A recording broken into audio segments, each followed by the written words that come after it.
بعض مولوی کہتے ہیں ثم یحییکم سے مراد حیات فی القبر ہے۔ ابن عباس کا قول پیش کرتے ہیں، جھوٹ بولتے ہیں، یہ سدی صاحب کا قول ہے، سدی کذاب کا قول ہے۔ ابن عباس اور ابن مسعود دونوں صحابہ، ابن کثیر دیکھ لو، دونوں صحابہ نے معنی کیا ہے کہ قیامت کے دن زندہ کرے گا، اور تمام مفسرین نے، علامہ ابن کثیر، علامہ شاہ عبد العزیز محدث دہلوی، علامہ قاضی ثناء اللہ پانی پتی، سب مفسرین نے اسی معنی کو ترجیح دی ہے۔ اور جو یحییکم اے فی القبر کہ قبر میں زندہ کرے گا، یہ سدی کذاب شتام اور دجال کا قول ہے جو پرلے درجے کا رافضی ہے۔ اب یہ جو للڑ ہماری برادری ہے، ان کو صحابہ پہ اعتماد نہیں ہے، سدی کا کلمہ پڑھتی ہے اور ہر روایت سدی والی مانتی ہیں۔ حالانکہ علامہ ابن کثیر کی تفسیر اٹھاؤ، انہوں نے صاف کہا کہ ابن مسعود، ابن کثیر، وہ سب کہتے ہیں یحییکم اے یوم القیامہ، قیامت کے دن اللہ زندہ کرے گا۔ یہی معنی مولانا تھانوی نے کیا، یہی معنی شیخ الہند نے کیا، یہی معنی علامہ شبیر احمد عثمانی، علامہ ماجدی، یہ سب حضرات نے یہی معنی کیا ہے، علماء دیوبند نے، اور ابن مسعود، ابن عباس تک یہی معنی راجے۔ اور جو قیلہ فی القبر ہے، اس قیلہ کا قائل سدی ہے، اور سدی وہ شخصیت ہے جن کو مولانا سرفراز بھی قبول کرنے کے لیے تیار نہیں ہیں، یہ اتنا بڑا کذاب ہے۔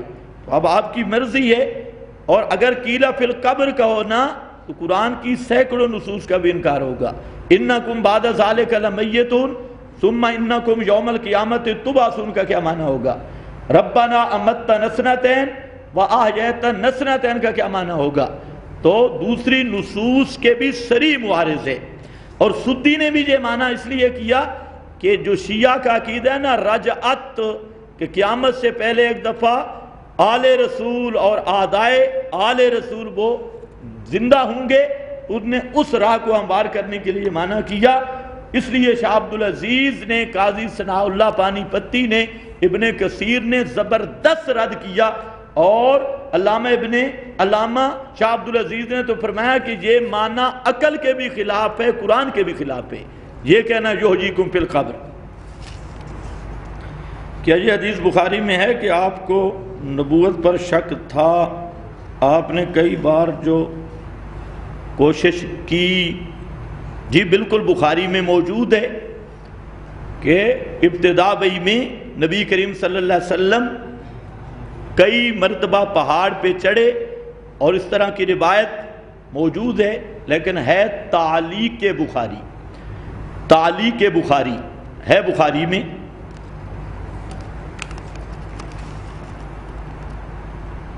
میت کے دفن سے پہلے دعا کرنے کا کیا حکم ہے؟ شریعت کے حامی، میت کفن دینے کے بعد دیکھنا کس طرح ہے۔ کسی گھر میں تبرک کی نیت سے تلاوت کرنا، اس کے گھر والوں سے کھانے کا کیا حکم ہے؟ بھئی بہت سارے مسائل آگے۔ پہلی بات یہ ہے کہ دعا کی خاص ہیئت نہ بنائی جائے۔ انفراداً دفن سے پہلے بھی دعا کر سکتے ہیں، دفن کے بعد بھی، لیکن خاص ہیئت نہ بنائی جائے، اجتماع نہ کیا جائے، اہتمام التزام نہ کیا جائے۔ حضرت عمر کے دفن سے پہلے حضرت علی نے دعائیہ کلمات کہے، اکیلے کہے۔ آپ بھی کہہ سکتے ہیں، کوئی آدمی فوت ہو جائے، ابھی دفن نہیں ہوا تو دعا پر پابندی نہیں ہے، پابندی ہے کہ اپنی طرف سے رسم مت بناؤ، جیسے لوگوں نے خاص رسمیں، اجتماع، التزام، وہ رسمیں بنا ڈالی ہیں۔ دعا دفن سے پہلے بھی کر سکتے ہو، دفن کے بعد بھی کر سکتے ہو، دونوں صورتوں میں۔ رہا مسئلہ میت کا دیکھنا، جنازے سے پہلے میت کا دیکھنا بھی بالکل صحیح ہے۔ جنازہ پڑھنے سے پہلے میت کو دیکھ بھی سکتے ہو، اور میت کا کوئی شرعی معنی موجود نہ ہو تو بوسہ بھی اس کو دے سکتے ہو، اور اس پر موجود ہے، امام بخاری نے بھی ذکر کیا، تقبیل المیت اور حضرات نے بھی ابو بکر صدیق رضی اللہ تعالیٰ عنہ نے نبی کریم صلی اللہ علیہ وسلم کے ماتھے پر بوسہ بھی دیا، وَهُوَ مَيِّتٌ، اس حالت میں کہ آپ میت تھے۔ تو اس سے سب محدثین کہتے ہیں میت کو چومنا تقبیل، لیکن میں نے کہا شرعی معنی نہ ہو، غیر محرم کا میت نہ ہو، شرعی معنی کوئی موجود نہ ہو، آپ کا استاد ہے، شاگرد ہے، دوست ہے، کوئی اور شرعی معنی نہیں، تو اس کی میت کو آپ بوسہ بھی دے سکتے ہیں اور دیکھ بھی سکتے ہیں۔ جنازہ پڑھنے کے بعد اصل مسئلہ یہی ہے کہ اب میت کو دیکھنا جائز نہیں، اب فوراً اٹھاؤ چارپائی، اس کو دفن کرو۔ صرف یہ ہے اگر کوئی عالم داعی حق ہے تو ضرورتاً اس کی زیارت کروانی چاہیے۔ وہ ضرورت کیا ہے کہ اہل بدعت پراپیگنڈے کرتے ہیں، وہ کہتے ہیں جی منہ ہی نہیں دکھایا، حالانکہ یہ جو بدعتی ہوتے ہیں نا، ان کا منہ دیکھنے کے قابل نہیں ہوتا جنازے کے بعد، اس لیے مولوی اشرف سیالوی مرا تو انہوں نے منہ نہیں دکھایا، وہ شکل اس کی بدل گئی تھی۔ تو بہرحال جنازہ پڑھنے کے بعد میت کا، عام میت کا منہ دیکھنا شرعاً درست نہیں، لیکن اگر کوئی مولوی ہے داعی حق تو لوگوں کے فتنہ سے بچنے کے لیے اس کی زیارت ضرورتاً کرا دی جائے تو بہتر معلوم ہوتا ہے۔ اچھی بات یہی ہے جو ہمارے مشاہدے میں آ رہی ہے۔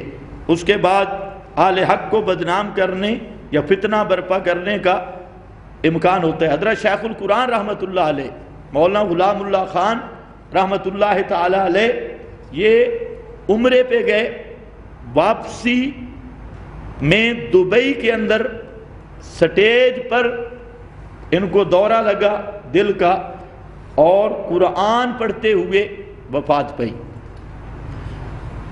اب وہاں پر بھی یہی مسئلہ بنا، وہ جس آدمی نے حضرت شیخ القرآن کو غسل دیا، کفن دیا، تابوت میں بند کیا، اس سے بھی ہماری ملاقات ہوئی۔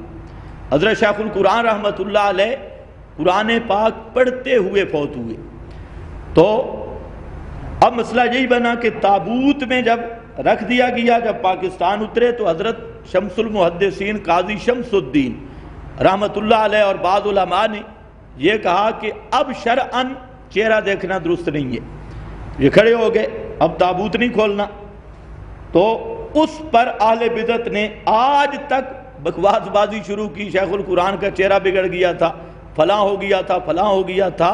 تو اس لیے میں کہہ رہا ہوں کہ اصل مسئلہ یہی ہے، تابوت میں یا جنازہ پڑھنے کے بعد اب شرعاً اس کی منہ وغیرہ دیکھنا یہ درست نہیں، اس کو اللہ کے حوالے کرو، اچھا ہے یا برا۔ اور علماء داعیان حق ان کا چہرہ ضرور دکھاؤ۔ وہاں ہمارے حضرت فوت ہوئے قاری محمد اشرف صاحب، بہت بڑے مفسر قرآن اور ہمارے استاد تھے، تو انہوں نے وصیت کی تھی کہ میرا جنازہ کوئی مضبوط آدمی پڑھائے جو عقیدے میں پکا ہو، اور ہمارے استاد تھے، اور ہم نے پہلا دورہ ان سے پڑھا تھا، حضرت قاری محمد اشرف صاحب رحمۃ اللہ علیہ سے، انتہائی متقی آدمی، اور یہ جو للڑ پارٹی ہیں عادتاً سما کے قائل، ان کو ابو جہل کی طرح مشرک کہتے، یہ پکے مشرک ہیں، یہ جمیتی شمیتی یہ۔ تو خیر وہاں جب گیا تو انہوں نے کہا جی حضرت کی وصیت ہے جنازہ آپ نے پڑھانا ہے۔ تو جنازے سے پہلے میں کھڑا ہوا تو میں نے وہاں پر اعلان کیا، سارے مشرک بدتی بھی آئے ہوئے تھے، میں نے کہا آج جنازے سے پہلے بھی بعد میں بھی ہمارے شیخ کا چہرہ دیکھو، کہ اس کو تم، انہوں نے پہلے شروع کر دیا تھا، ابھی تک چارپائی اٹھی نہیں، ہر جگہ پہ مشرک جھوٹ بولنے میں بالکل بے شرم ہوتے ہیں، بلکہ بے غیرت ہوتے ہیں، آنکھیں بند کر کے جھوٹ بولتے ہیں۔ انہوں نے پہلے مشہور کیا قاری اشرف صاحب کا چہرہ بدل گیا، فلاں بدل گیا، فلاں۔ وہاں پر ہم نے اعلان کیا کہ جنازے سے پہلے جس نے دیکھنا ہے وہ بھی دیکھے، جنازے کے بعد جس نے دیکھنا ہے وہ بھی دیکھے۔ تو یہ چیز ہونی چاہیے، کیونکہ ہمارے مد مقابل جو بدعتی مشرک ہیں یہ اتنے بے غیرت ہیں کہ ابو جہل بھی اتنا بے غیرت نہیں تھا۔ یہ جھوٹ اور فراڈ میں سب سے آگے ہیں، جن کا ابھی تک ہمیں مشبہ بھی نہیں ملا کہ ان کو تشبیہ کس سے دے۔ تو خیر، کسی گھر میں تبرک کی نیت سے تلاوت کرنا بالکل صحیح ہے، قرآن پڑھنا باعث حصول برکت ہے، اس میں کوئی شک نہیں۔ آگے اس میں بھی رسم نہیں بنانی چاہیے، یہ جو ختم مروجہ ہے یا حافظوں کی ٹولیاں بلانا یا اجتماع قرآن خوانی کرنا نہیں، خود تلاوت کرو۔ یہ سورۃ الفاتحہ یہ ام القرآن ہے، اور سورہ اخلاص یہ ثلث القرآن ہے۔ 3 دفعہ سورہ اخلاص قل هو اللہ احد پڑھو، اللہ ثواب اور برکت پورے قرآن کے ختم کی دے گا۔ تو طالب علموں یا مولویوں کی مانگ بنگار ڈالنے کی ضرورت نہیں، وہ شرعاً ثابت نہیں۔ باقی تبرک کے لیے خود تلاوت کرو، اگر کوئی دوست آ گیا ہے، کوئی عالم آ گیا ہے، وہ بھی تلاوت کرے، تب بھی برکت حاصل ہوگی۔ تو برکت دینے والا صرف اللہ ہے، اور حصول برکت کے اسباب کئی ہیں، تو جو بھی شرعی اسباب سبب ہے اس کو آپ اختیار کر سکتے ہیں۔ کھانا کا کیا حکم ہے؟ ہاں اصل مسئلہ تلاوت پر کھانے کا، تو میں پوچھتا ہوں کھانے اور تلاوت کا ربط کیا ہے؟ اس کے درمیان کوئی ربط؟ اس کو جو جوڑا ہے کھانا تلاوت کو کھانے کے ساتھ، اس کا ربط کیا ہے؟ بغیر کھانے کی برکت حاصل نہیں ہوگی، اور جو روٹی کے لیے قرآن پڑھے گا اسے ثواب ملے گا؟ کھانے کے لیے تلاوت کرے گا اسے ثواب ملے گا؟ تو برکت کہاں سے آئے گی؟ پڑھنے والے کو ثواب ملے تو برکت آئے نا۔ اس لیے مشرک بدتی کو بلا کے آپ ختم پڑھاتی ہیں، تم اس پہ تو وہ قرآن پڑھتا ہے، قرآن اس پہ لعنت کر رہا ہوتا ہے، پھر برکت تو نہیں آتی، تم پہ بھی حصہ آئے گا انشاءاللہ۔ اور جو حافظ روٹے کے لیے اور ڈوڈے کے لیے قرآن پڑھتے ہیں، اور چاول اور زرد پلاؤ اور حلوے کے لیے پڑھتے ہیں، تو وہ حلوہ ملے گا، ثواب نہیں ملے گا۔ اور وہی حصول برکت ہے وہ حلوے والی، وہ کھا کر اس کے بعد ضرورت ہوگی بات کی، اس میں تمہیں ہر چیز مل جائے گی۔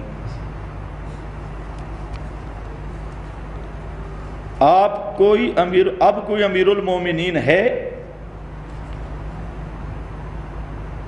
چہرے کی ویڈیو بنانی کیسی ہے؟ یہ جتنی باتیں پہلے ہو چکی ہیں وہ نیٹ پہ سن لو۔ اگر کوئی شخص دکان میں چوری شدہ چیز لے آئے، اس کے خریدنے سے سارا مال حرام ہوگا؟ بالکل نہیں، تم نے تو خریدنی ہے۔ اگر آپ کو قطعی طور پہ پتہ ہے کہ یہ حرام کی چیز ہے، نہ خریدو، ورنہ آپ کے پاس گارنٹی ہے، جس دکانداروں کے پاس مال ہے کہ سب حلال طیب ہے۔ تم اپنے عمل کے ذمہ دار ہو، لا تزر وازرۃ وزر اخری، دوسرے کے عمل کے تم ذمہ دار نہیں ہو، تم اپنے عمل کے ہو۔ خود حلال پیسے سے حتی الامکان یہ نہیں ہے کہ آپ کو پتہ ہے کہ ایک آدمی نے بکری جہاں سے چوری کی اور آپ اسے خریدیں، معلوم ہے آپ کو، تو یہ تو آپ کا دل بھی بتائے گا۔ اگر آپ مخلص ہیں نا، نور ایمان بھی ہے، اخلاص بھی ہے، تو پھر نبی کریم علیہ السلام فاستفتح قلبک، پھر اپنے دل سے فتویٰ پوچھا کر۔ دل بھی مفتی ہے، مومن کا دل بھی مفتی ہے۔ اگر مخلص ہو تو دل خود بتائے گا، جس چیز میں کھٹک آ رہی ہے، ریب آ رہا ہے، تردد آ رہا ہے، اس کو چھوڑ دے۔ جہاں دل مطمئن ہے اس کو لو۔ تو کسی مومن کا دل مطمئن نہیں ہوگا کہ اسے پتہ ہے کہ یہ چیز حرام ہے، اور پھر اس میں فراڈن لے رہا ہے، ویسے 10,000 کی اس کو 5 کی مل رہی ہے، یہ نہیں۔ باقی رہ گیا دکان، آپ جو چیز خرید رہے ہیں، اس کے جو غیبی معاملات ہیں یہ اللہ کے سپرد ہیں، آپ اور ہم ظاہر کے مکلف ہیں۔ عقیدہ وحدت الوجود کے بارے میں عبداللہ ابن مبارک کا قول پیش کیا جاتا ہے۔ اب دیکھیں، یہ جو غیر مقلد ہیں، ان سے بڑا جاہل ٹولہ دنیا میں آج تک نہیں پیدا ہوا۔ ادھر کہتے ہیں وحدت الوجود، ادھر مسئلہ لے آئے استواء علی العرش کا۔ اب ان کو کہو اس کے درمیان ربط کیا ہے؟ وحدت الوجود کی میں نے تشریح کر دی، اب میں پھر کر رہا ہوں جو میں نے آج وحدت الوجود کی پہلے بھی کی، تشریح کی۔ کسی غیر مقلد میں ہمت ہے تو اس پہ فتویٰ لگائے۔ میں کہتا ہوں وحدت الوجود کا معنی یہ تمام کائنات ممکن الوجود ہے اور ایک اللہ کی ذات واجب الوجود ہے، اور اللہ کے وجود واجب کے مقابلے میں وجود ممکن کا لا وجود ہے۔ اگر کسی غیر مقلد ملا میں ہمت ہے تو اس عقیدے پہ بدعت کا یا شرک کا فتویٰ لگا کے دیکھیں، ورنہ صرف بک بک ہے۔ حج سے لوگ آتے ہیں، خیرات کرتے ہیں، چاول حلوہ پکاتے ہیں، اچھی بات ہے، اگر آپ کی دعوت کریں چاول حلوہ ہو تو حلوہ کے تو ہم منکر نہیں ہیں، نام چاولوں کے منکر ہے۔ اگر آپ کی دعوت کرے رسم نہیں بنانی چاہیے، اصل بات یہ ہے۔ اگر وہ آ کر دوست احباب کی ویسے دعوت کرتا ہے، حلوہ کرتا ہے، اس میں کوئی رسم یا بدعی عمل شامل نہیں، تو ماشاءاللہ جتنا کھا سکتے ہو کھاؤ، لیکن حساب سے۔ بعض لوگ ذاکر، پھر وہی مولوی کسی کا نام لکھنے کی ضرورت نہیں، گھر میں جو پیسے رکھتے ہیں پھر وہ تھوڑا سا پیسہ کم ہو جانے، یہ کیا وجہ ہے؟ وجہ یہی ہوتی ہے کہ کوئی آدمی اٹھا لیتا ہے۔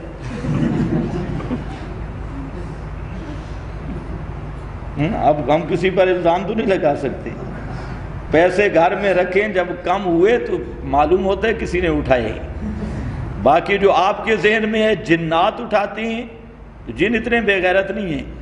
اگر جنات کو پیسے کی ضرورت ہوتی نا، یہ کسی بینک پہ ڈاکہ مارتے، یہ آپ والے پیسوں پہ نہ مارتے۔ یہ حبیب بینک ہے اور بڑے بڑے بینک ہیں جہاں کرنسی تیار ہوتی ہے تو وہاں تو 1 روپیہ نہ ملتا۔ امریکہ کے ڈالر جن چراتے، آج کل تو ڈالر کا زمانہ ہے، سعودیہ کے ریال بھی جن نہیں چرا رہے، امریکہ کے ڈالر بھی، اور تیری جیب والے پیسے کم ہو رہے ہیں تو جب سویا کر تو خیال سے سویا کر۔ یہ تیرا جو ارد گرد کا ماحول ہے نا، اس میں کوئی ایسا شخص موجود ہے جس کا ہاتھ تیری جیب یا تیرے پرس تک پہنچ رہا ہے اور وہ تھوڑے تھوڑے پیسے نکال رہا ہے۔ مشرک اور اہل بدعت کے ساتھ کھانا کیسا ہے؟ اہل بدعت کہتے ہیں قیامت کے دن مردوں کو زندہ کرنے سے مراد یہ ہے جیسے نیند سے کوئی بندہ اٹھتا ہے، یہی کفر ہے، یہی واقعتاً کفر ہے۔ نیند سے بندہ اٹھتا ہے، نیند سے جو بندہ اٹھتا ہے وہ پہلے زندہ ہوتا ہے یا مردہ ہوتا ہے؟ نیند سے پہلے مردہ ہوتا ہے زندہ؟ اگر اسی طرح ہے نا تو اہل بدعت کو کہو پھر جو بدعتی مولوی سوئے اس کی بیوی کا آگے نکاح پڑھا دو، کیونکہ ان کے نزدیک نیند اور موت کا کوئی فرق نہیں ہے، ایک ہی چیز ہے نا۔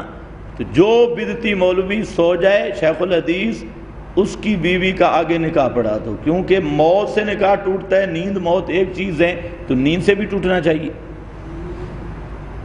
دونوں ایک ہے نا۔ مرنے سے وراثت تقسیم ہوتی ہے، جو بدعتی مولوی مرے اس کی وراثت تقسیم کر دو، اور دلیل یہی دو کہ موت اور نیند ایک چیز ہے، موت اور نیند جو احکام موت کے ہیں وہی۔ اسی طرح جو بدعتی مولوی سوئے اسے دفن کر دو، جنازہ پڑھ دو، کیونکہ نیند اور موت ایک ہی چیز ہے۔